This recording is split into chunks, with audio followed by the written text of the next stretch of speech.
Team, let's talk about deadlift setup and the main mistake I see when people are breaking the bar off the floor on a deadlift. I feel like I've been handing out these cues a lot lately, and I want to make sure that you understand how to do this crucial part of the movement properly. The big thing you want to avoid is gripping and ripping the bar off the floor. When you do it, you're less likely to distribute the force properly in the right muscle groups when you're doing the movement, and also more importantly, you're more likely to pull the weight off the floor with your back instead of pushing into the ground with your legs. Let me break this down and give you a couple of cues that are going to help you break off the floor more effectively in your deadlift.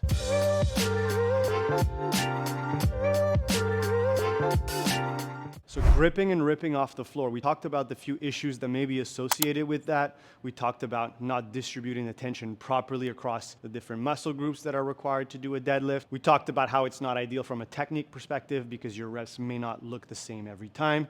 And we also talked about the fact that if you don't set up properly, you don't take the time to set up properly, you may end up pulling with your back or lifting the bar with your back instead of pushing down into the ground with your legs. What we want to do is we want to take a second to effectively put the tension on the right muscle groups and get ready to pull with effective technique.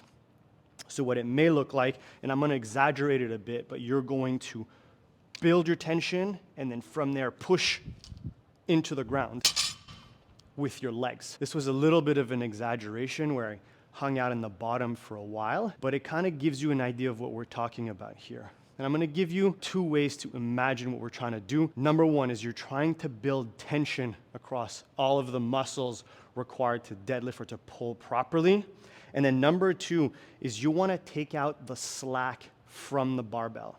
And this is the cue that works the best for most people is inside where the bar inserts into the plate, there's a little bit of give. And if I pull the slack or the tension out, you can even hear it where there's this clicking action happening. And that click is effectively me pulling the slack out of the bar. By pulling the slack out of the bar, I create tension into my body as well.